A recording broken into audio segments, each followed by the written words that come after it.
अस्सलाम वालेकुम सामीन। मैं हूं आपका होस्ट मलिक मंसूर अहमद और आप देख रहे हैं MHTV फ्रैंकफर्ट। जैसा कि आप जानते हैं, जर्मन ड्राइविंग थ्योरी कोर्स की उर्दू ट्रांसलेशन के साथ वीडियो का सिलसिला हमारा जारी है। 13वां टॉपिक जो हमारा है टेक्निकल कंडीशन का, उसकी मैं 6 वीडियो जो है वो आपके साथ शेयर कर चुका हूं। टोटल इसमें 8 लेसन हैं। आज मैं इंशाल्लाह लेसन नंबर 7 आपके साथ शेयर करूंगा। इंशाल्लाह फिर हम लेसन नंबर 8 करेंगे और फिर हमारा ये टॉपिक कंप्लीट हो जाएगा। फिर हम इंशाल्लाह टॉपिक नंबर 14 की तरफ बढ़ जाएंगे। तो चलिए हम स्टार्ट करते हैं। हमारा जो टॉपिक नंबर 13 का लेसन नंबर 7 है। तो लेसन को स्टार्ट करने से पहले मैं हमेशा की तरह मेरी रिक्वेस्ट होती है उन तमाम देखने वालों से जो मेरे चैनल पे नए हैं या ऑलरेडी इस चैनल से फायदा उठा रहे हैं और जिन्होंने अभी तक मेरे चैनल को सब्सक्राइब नहीं किया हुआ, तो चैनल को सब्सक्राइब कर दें और साथ लगे घंटी के बटन को प्रेस कर दें। तो चलें हम स्टार्ट करते हैं। पहला सवाल आया, what can cause excessive wear on tyre. Tyres जो होते हैं उनका वियर का मतलब होता है फैलाव, यानी टायर में एक्सेसिव का मतलब होता है ज्यादा, यानी ज्यादा टायरों में जो फैलाव आ जाता है। कॉज का मतलब होता है वजह, यानी क्या वजह बनती है टायरों में ज्यादा फ्लो आने की। तो उसमें वो कहता है damage to the wheel suspension spring. अगर आपके जो व्हील के स्प्रिंग होते हैं वो डैमेज हो जाएं तो ज्यादा वजन गाड़ी का जो स्प्रिंग उठा रहे होते हैं वो टायरों पे पड़ता है, तो टायरों में फैलाव आने के चांसेस होते हैं, यानी टायर खराब हो सकते हैं, वजन पड़ता है। इनकरेक्ट टायर प्रेशर, अगर हवा का प्रेशर सही नहीं तो ये भी वजह बन सकता है।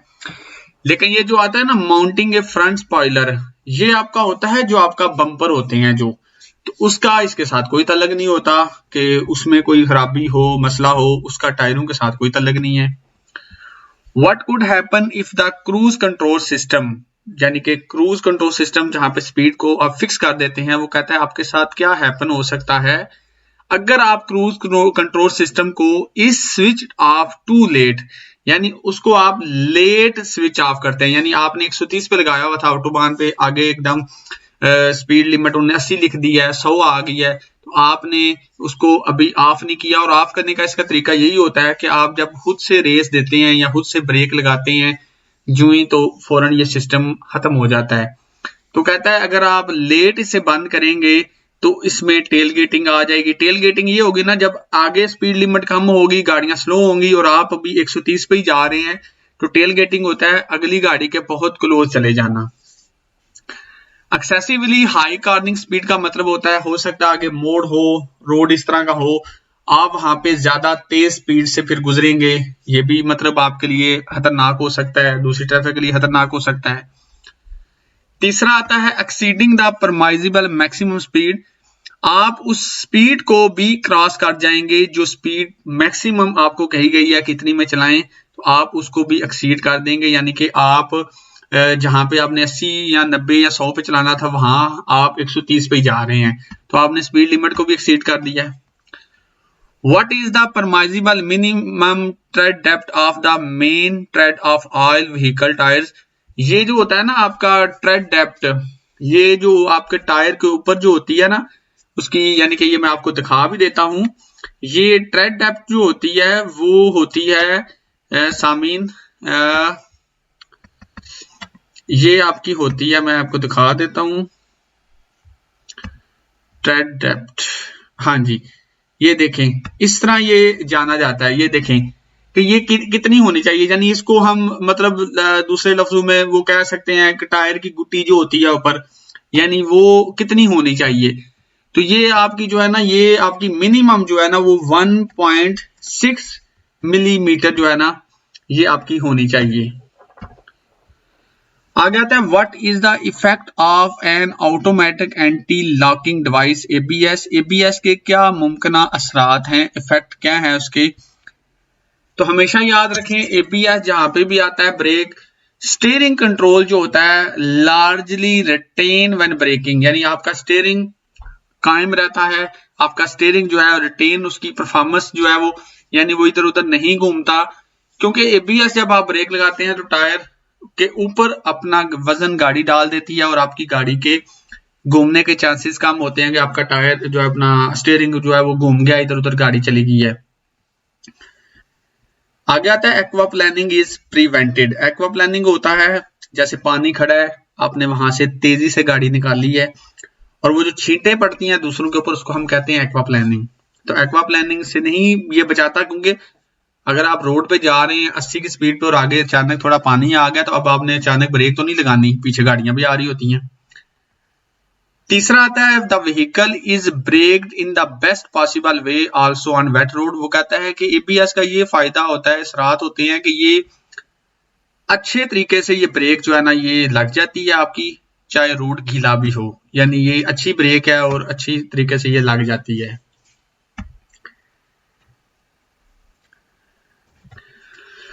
What should be noted when changing a tire using a car jack?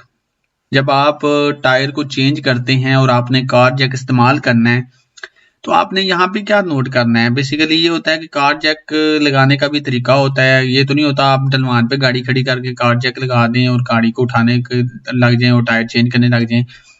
यानी इसमें बेसिकली बताया गया कि कार जैक आपने लगाना कहाँ पे होता है, कौन सा पहिया आपने खोलना है, और जमीन की सतह हमवार होनी चाहिए, और फिर आपको ये पता होना चाहिए कि हमेशा टायर जो होता है उसके नट जो होते हैं पहले ही आपने ढीले करने होते हैं। ये नहीं आप कार जैक लगा के टायर ऊपर उठा दें और फिर आप नट खोलने लग जाएं, फिर तो नट नहीं खुलेंगे। इसलिए वो कह रहा था कार जैक में only be applied at the positioning point specified by the vehicle manufacturer. वो कहता है जो कार जैक है ना उसको आपने अप्लाई जब करना है ना, जहां पे लगाना है, जिधर भी लगाना है, तो वो जो पोजीशन उसकी होती है ना वो स्पेसिफाइड होता है, वो आपको बताई गई है, बयान की गई होती है बकायदा कि इन जगहों पे लगाना है। अगर आपने अगले टायर खोलने हैं उनके लिए जगह बनी हुई है कि राइट वाले के लिए इधर लगाएं, लेफ्ट वाले के लिए ये जगह बनी हुई है, पीछे ये नहीं आपने दरमियान में मतलब लगा देना है या ऐसे इधर उधर लगा के गाड़ी को उठा देना है। नीचे कह रहा था car jack must always be placed at the middle point. ये बिल्कुल गलत है। अब टायर आपने आगे वाला खोलना हो या पीछे वाला, तो मिडल से तो नहीं आपने गाड़ी को उठा देना। नीचे कह रहा था ground surface must always be stable and skid resistant, यानी ग्राउंड यानी जमीन जो है उसकी सतह लेवल होनी चाहिए, एंड स्किड रेसिस्टेंट का मतलब वो है कि फिसलना ना हो। ये ना हो आप कार जैक लगाएं, ऊपर उठाएं और गाड़ी वहां से फिसल जाए और मतलब और प्रॉब्लम क्रिएट हो जाए। अब फिर वो कह रहा है कि with what can a cruise control system assist you, यार ये कितना आपको आपके लिए ये मददगार होता है। तो वो कहता है with maintaining an energy saving driving style. ये आपके लिए इस तरह मतलब हेल्पफुल होता है, मददगार होता है कि इससे एक एनर्जी सेविंग ड्राइविंग स्टाइल जो है ना वो आप इसको मेंटेन कर सकते हैं, चला सकते हैं गाड़ी को। और एनर्जी सेविंग यही होता है जैसे हम घरों में लगाते हैं लाइटें, हम कहते हैं ये एनर्जी सेवर्स हैं, यानी कम बिजली खाते हैं। इसी तरह एनर्जी सेविंग ड्राइविंग स्टाइल होता है गाड़ी कम पेट्रोल खाती है, क्योंकि जब गाड़ी एक ही स्पीड पे चलती है, कम ज्यादा नहीं होती, तो फिर पेट्रोल कम खाती है। फिर वो कहता है with maintaining a constant speed. Constant speed का मतलब होता है एक ही स्पीड पे गाड़ी चलती जाती है। नीचे कह रहा है with maintaining the minimum distance to the vehicle head. हमेशा याद रखें क्रूज कंट्रोल सिस्टम हो या अडैप्टिव क्रूज कंट्रोल सिस्टम हो, दोनों सिस्टम में गाड़ी अगली गाड़ी से जो डिस्टेंस रखना होता है वो खुद खुद नहीं मेंटेन कर सकती, वो आपने खुद मैनेज करना होता है। You have to remove a defective tire in what sequence should you proceed, यानी आपने एक डिफेक्टिव टायर को गाड़ी से उतार के मतलब उतारना है और आपने किस तरीके से प्रोसीड करना है। सीक्वेंस होता है तरीकेकार, कौन से तरीकेकार से आपने स्टार्ट करना है। तो वो कहता है secure the wheel against rolling away, कि अपनी गाड़ी को फिसलने से बचाएं। पहले आपने ये देखना है रोलिंग अवे ना हो जाए। पोजीशन द कार जैक, उसके बाद आप कार जैक के मतलब जैक जो लगाना है उसकी पोजीशन करें जहाँ पे आपने लगाना है। उसके बाद कह रहा है जैक अप द व्हीकल, फिर गाड़ी को उठा लें। उसके बाद वो कह रहा है लूजन द व्हील नट्स। तो यहाँ पे देखें गलती होगी या ना, ये ऑप्शन गलत है कि वो कह रहा है कि जैक अप कर दें व्हीकल को फिर उसके बाद लूज करें। तो भाई पहले तो हमने लूज करने हैं व्हील नट, फिर हमने गाड़ी को जैकअप करना है। तो यहाँ पे सेकंड ऑप्शन में कह रहा है सेम वही कि आपने गाड़ी को रोलिंग अवे होने से सिक्योर करना है सबसे पहले, फिर आपने पोजीशन करना है कार जैक को, फिर उसके बाद क्या करना है आपने लूजन द व्हील नट, फिर आपने व्हील जो है उनको लूज करना है, ढीला करना है, फिर उसके बाद आपने चेक अप द व्हीकल करना है और उसके बाद आपने क्या करना है रिमूव द व्हील नट, फिर आपने वो जो ढीले नट है उनको निकाल के फिर आपने टायर उतार लेना है। नीचे कह रहा है पोजीशन द कार जैक। ये तो पहली बात ही गलत है कि सबसे पहले पोजीशन कार जैक नहीं होता, पहले आपने गाड़ी को रोलिंग अवे होने से बचाना होता है कि जगह नीचे क्लियर हो, स्टेबल हो, गाड़ी हमारी इधर उधर कहीं फिसल ना जाए। What can be the reason for a tire on front axle wearing on one side more than other? वो कहता है क्या रीजन हो सकती है कि आपका जो टायर है फ्रंट एक्सल जो है वो यानी कि फ्रंट साइड पे वो एक साइड पे जो है वो ज्यादा जा रहा है, मोर देन द अदर, दूसरे की निस्बत एक साइड पे ज्यादा जा रहा है। तो डेफिनेटली जब वो गाड़ी एक साइड पे जाती है तो आपकी अलाइनमेंट जो होती है वो नॉट इन ऑर्डर हो सकती है, गाड़ी की जो अलाइनमेंट होती है, व्हील बैलेंसिंग होती है। स्टीयरिंग एक्सल, जो स्टीयरिंग का एक्सल होता है अंदर जो नीचे पहियों के साथ अटैच होता है, वो बेंड का मतलब है उसमें खराबी हो सकती है। What must you remember when fitting winter tire M+S? जब आप विंटर टायर M+S जो है वो फिट करते हैं अपनी गाड़ी में तो आपने क्या याद रखना है, वो कहता है the air pressure should be lower than with summer tyre. देखें जी, हमेशा याद रखें विंटर टायर में समर टायर की निस्बत हवा का प्रेशर ज्यादा होता है। ये कह रहा है एयर प्रेशर जो है वो कम होगा समर टायर की निस्बत। नीचे कह रहा है driving characteristic can be different on dry road. Definitely winter tyre के साथ आपकी ड्राइविंग की जो परफॉर्मेंस होती है वो समर टायर की निस्बत डिफरेंट होती है, मुख्तलिफ होती है। दूसरा वो कह रहा है जो विंटर टायर है उसमें एयर प्रेशर जो होता है ना वो हाई होता है, स्लाइटली हाई यानी थोड़ा सा हाई होता है देन विद समर टायर की निस्बत तकरीबन 0.2 बार।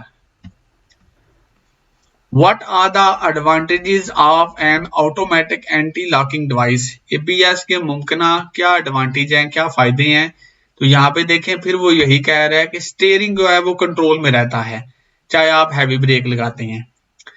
उसके बाद ये भी होता है कि जो व्हील होते हैं वो लॉक नहीं होते, यानी हम कहते हैं ना बाद दफा आम गाड़ियां जिनमें ब्रेकें नहीं अच्छी होती हैं वो कहते हैं व्हील जाम हो गया। तो इस एबीएस सिस्टम में गाड़ी जो है ना वो ब्रेक लगाने से व्हील जो है ब्लॉक नहीं होते, यानी वो लॉक नहीं हो जाते। उसके बाद कह रहा है bend can be taken considerably faster. ये बिल्कुल गलत है कि मोड हम तेजी से ले सकते हैं कि भाई हमारी गाड़ी में एबीएस है। हमेशा याद रखें एबीएस में कभी ये नहीं होता कि ऑलवेज स्टेबल, आप एक ऑप्शन वो भी आता है यहाँ पे वो कहता है हमारी गाड़ी ऑलवेज रिमेन स्टेबल रहेगी एबीएस ब्रेक अगर होगी, तो ये कभी नहीं होता कि ऑलवेज रिमेन स्टेबल रहे, क्योंकि एबीएस ब्रेक का मतलब ये है कि ठीक है ब्रेक अच्छी लगती है लेकिन इसका ये हरगिज मतलब नहीं कि मोड आप तेजी से ले सकते हैं, आपको कोई मसला नहीं होगा या आपकी गाड़ी जब भी ब्रेक लगाएं रुक जाएगी, ये हरगिज नहीं हो सकता। What function is performed by an adaptive cruise control system on a motorway? वो कहता है मोटरवे के ऊपर क्रूज कंट्रोल सिस्टम जो होता है वो उसकी परफॉर्मेंस क्या मतलब फंक्शन परफॉर्म करता है, ये जब आप इसे इस्तेमाल करते हैं तो वो कहता है ये ऑटोमेटिकली मेंटेन होता है यानी बरकरार रखता है प्रिस्क्राइब सेफ्टी डिस्टेंस। तो ये बिल्कुल गलत है ये वाला ऑप्शन कि आपकी गाड़ी जो है वो जितना सेफ्टी डिस्टेंस रखना चाहिए अगली गाड़ी से उसको मेंटेन करती है, ये इस सिस्टम में बिल्कुल नहीं कर सकती गाड़ी, चाहे अडाप्टिव क्रूज कंट्रोल हो चाहे सिर्फ क्रूज कंट्रोल सिस्टम हो। Independently accelerate the vehicle to a previously configured speed. Configured speed होता है जो स्पीड आपने फिक्स की हुई है, इंडिपेंडेंटली यानी आजादी के तौर पे खुद बहुत ये रेस दे के एक्सीलरेट द व्हीकल, वे उतनी स्पीड पे ऑटोमेटिकली गाड़ी अपनी स्पीड को बरकरार रखेगी। यानी आपने 130 पे लगाया हुआ है ना तो ये ऑटोमेटिकली खुद ही रेस दे के उतनी स्पीड पे चलती जाएगी। तो अडाप्टिव क्रूज कंट्रोल में गाड़ी जो है ना वो ब्रेक भी खुद बहुत लगा लेती है इंडिपेंडेंटली। जब आगे को गाड़ी जो है ना वो आपके स्लो जा रही हो तो फिर वो हमारी गाड़ी ऑटोमेटिकली ब्रेक लगाएगी, स्लो हो जाएगी, और जब स्लो होगी उसके बाद दोबारा उसे मौका मिलेगा आगे गाड़ी हट जाएगी तो वो खुद बहुत रेस दे के उतनी स्पीड पर भी चली जाएगी। Too little water is coming out of the windscreen washer jet. Washer jet से पानी बहुत कम आ रहा है जो आप स्क्रीन पे पानी मारते हैं साफ करने के लिए, वो कहता है इसकी क्या वजह हो सकती है। तो हमेशा याद रखें गाड़ी में चाहे लाइट का मसला हो, किसी चीज का हॉर्न का मसला हो, हर चीज का अलग फ्यूज होता है। या तो इसका जो फ्यूज है उसमें खराबी हो सकती है, इसमें तो खैर उसने नहीं दिया लेकिन आगे भी एक सवाल आएगा, तो अगर ये काम ना कर रहा हो ना तो बाज़ दफा फ्यूज में भी मसला हो सकता है। तो इसका यहाँ पे आएगा कि हो सकता है जो जेट है जहाँ से पानी निकलता है वो हो सकता है वो ब्लॉक हुए हुए हैं। उसके बाद वो कहता है जो वॉशर पंप है ना जो नीचे से पानी को पंप करके ऊपर वो जेट की तरफ लेके जाता है उसमें डिफेक्ट हो सकता है, खराबी हो सकती है। लेकिन too much water in the reservoir का मतलब है कि पीछे यानी कि रिजर्व पानी बहुत ज्यादा अगर हो तो भाई उससे तो अच्छा है पानी, फिर तो पानी आना चाहिए। अगर रिजर्व पानी है, ज्यादा पानी होने से ये तो नहीं पानी आएगा नहीं ऊपर जेट्स में से बाहर। जी सामने अगला सवाल आता है, what are the possible consequences if the wheel nuts are not retightened following a tyre change. वो कहता है कि क्या मुमकिन पॉसिबल यानी कि आपको नताइज का सामना करना पड़ सकता है अगर आपके व्हील नट जो हैं वो रीटाइटन नहीं है, यानी रीटाइट नहीं आपने किए हुए और जब आपने टायर चेंज किया है तो फिर क्या होगा, फिर आपका व्हील जो है वो डैमेज हो सकता है। दूसरा, आपका व्हील जो है डी अटैच का मतलब होता है उतर जाना, वो व्हीकल से उतर सकता है जब आपके जो नट है वो रीटाइड नहीं। लेकिन टायर जो होता है ना, tyre can become D attach from the hub, यानी टायर जो है ना वो रिम के ऊपर से उतर जाएगा। तो भाई जब व्हील नट आपके लूज हो तो पूरा टायर विद रिम जो है वो उतर जाता है। फिर टायर सिर्फ अलहदा नहीं होता, पूरा टायर यानी कि रिम समेत अलहदा होता है। What should I ensure when refilling with engine oil? वो कहता है कि मैंने क्या पक्का करना है जब मैं इंजन ऑयल को रीफिल करता हूं तो हमने मैक्सिमम जो फिल लेवल है उसको एक्सीड नहीं करना। I do not exceed the maximum fill level. नीचे आता है that I refill the engine oil while the engine is running। ये बिल्कुल गलत है कि भाई जब आप इंजन ऑयल आपने चेंज करना हो तो उसके लिए इंजन का रनिंग करना जरूरी होता है, गलत है बिल्कुल। that I use engine oil that meet the vehicle manufacturer specification। हम वो इंजन ऑयल इस्तेमाल करेंगे जो हमारा मैन्युफैक्चरर यानी कंपनी जो है जो कहती है कि जो सा इंजन ऑयल आप इस्तेमाल करें जो उसकी रिक्वायरमेंट को पूरा कर रहा है वो हम वो इस्तेमाल करेंगे। What is the impact on your vehicle if you operate the steering wheel while steering? यानी आपकी गाड़ी स्टेशनरी है और आप अपनी गाड़ी का जो व्हील है स्टेयरिंग व्हील जो है स्टेयरिंग उसको ऑपरेट कर रहे हैं खड़ी गाड़ी के, तो क्या असरात पैदा हो सकते हैं। तो आपको पता है जब खड़ी गाड़ी हो स्टेयरिंग घुमाना जो होता है वो स्टेयरिंग जोर लगता है और उससे टायर को भी डैमेज होता है जब वो रोड के साथ रगड़ खाता है। तो वो कहता है the tyre trade can be damage. जो टायर है वो डैमेज हो सकता है क्योंकि जब जोर से घुमाएंगे तो टायर को नुकसान पहुंचेगा क्योंकि स्टेयरिंग भारी होता है जब आपकी गाड़ी जो है वो चल ना रही हो। Steering is made easier. Steering कभी भी इजी नहीं होता बल्कि ये एक असर पड़ता है, हैवी स्ट्रेन का मतलब होता है सख्त असर पड़ता है। Is exerted on the front axle machine. आपके स्टेयरिंग की जो फ्रंट एक्सल मशीन होती है जो पहियों के साथ अटैच होती है उसके ऊपर ये सख्त असर पड़ता है जब आप खड़ी गाड़ी के स्टेयरिंग को घुमाते हैं। The windscreen washer does not work, what can be the reason for. देखें इसमें अब आ गया ना डिफेक्टिव फ्यूज। अगर आपका विंड स्क्रीन वॉशर काम ना कर रहा हो तो हो सकता है आपका इसके मतलब जो फ्यूज है वो डिफेक्ट हो गया हो या फिर जो जेट है जहां से पानी निकलता है वो ब्लॉक हो। और तीसरा ये भी आता है नो वाटर इन द रिजर्वेरियन। अगर पीछे पानी ही ना हो तब भी पानी फिर जेट से कैसे निकलेगा बाहर। आगे आता है the windscreen wiper on your car do not function. आपके विंड स्क्रीन वाइपर जो होते हैं वो काम नहीं कर रहे, इसकी क्या वजह हो सकती है, काज क्या हो सकती है। तो वो कहता है ब्लोन फ्यूज। तो डेफिनेटली इसका भी आएगा कि फ्यूज इसके भी खराब हो सकते हैं। To much water in the windscreen washer, ये बिल्कुल गलत है भाई। पानी ज्यादा होना जो है वो वजह कभी भी नहीं होता कि पानी निकल नहीं रहा। अब अगर पानी ज्यादा है तो उसका वाइपरों के साथ तो कोई ताल्लुक नहीं ना। Windscreen wiper motor defect, जो मोटर चलाती है इन वाइपरों को उसमें डिफेक्ट हो सकता है। What are the advantages of an automatic anti-locking device ABS? ABS के मुमकिना क्या फायदे हैं, क्या एडवांटेजेस हैं। तो वो कहता है on setting of wheel spin is prevented. देखें जी व्हील स्पिन जो होता है उससे कौन सा सिस्टम प्रिवेंट होता है, बचाता है ASR, वो बचाता है आपके यानी आपका व्हील स्पिन नहीं करता। ABS जो होता है इसमें ये होता है कि danger of tipping over is reduce when braking on bend. वो कहता है कि आपका जो टिपिंग ओवर होता है ना वो कम हो जाता है व्हेन ब्रेकिंग ऑन बेंड, जब आप ब्रेक लगाते हैं मोड़ के ऊपर, यानी आपकी गाड़ी इधर उधर जो होने का खतरा होता है वो कम हो जाता है। नीचे कह रहा है it is possible to brake heavily and avoid an obstacle at the same time. तो कहता है ये भी मुमकिन है कि आप ब्रेक हैवी लगाएं और आप जो भी आगे रुकावट है उससे सेम टाइम में अपने आप को बचा सकें। अब ये जो आ रहा है कि मोड़ के ऊपर जो आपका जो टिपिंग ओवर होता है वो रिड्यूस हो जाता है जब आप ब्रेक लगाते हैं बेंड के ऊपर।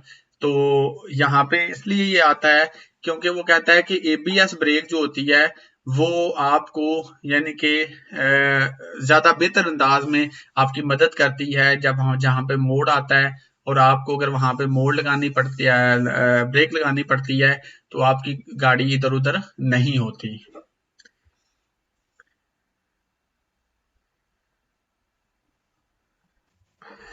जी सामिन, यहाँ पे जो सेकंड ऑप्शन मैंने आपको बताया ना कि ये कम कर देता है खतरे को जो आप मोड़ के ऊपर ब्रेक लगाती हैं, ये बेसिकली यहाँ पे अक्सर स्टूडेंट जो हैं वो उनको कन्फ्यूजन होती है और काफी लोगों को होती भी है कि वाकई एबीएस क्योंकि ब्रेक सिस्टम अच्छा सिस्टम होता है और वो कहता है हो सकता है कि आप मोड़ के ऊपर ब्रेक लगाते हैं तो ये आपको फिसलने से या इधर उधर गाड़ी के होना जो होता है, गाड़ी रोड से उतर जाती है दूसरी लाइन में चली जाती है, उससे बचाता है।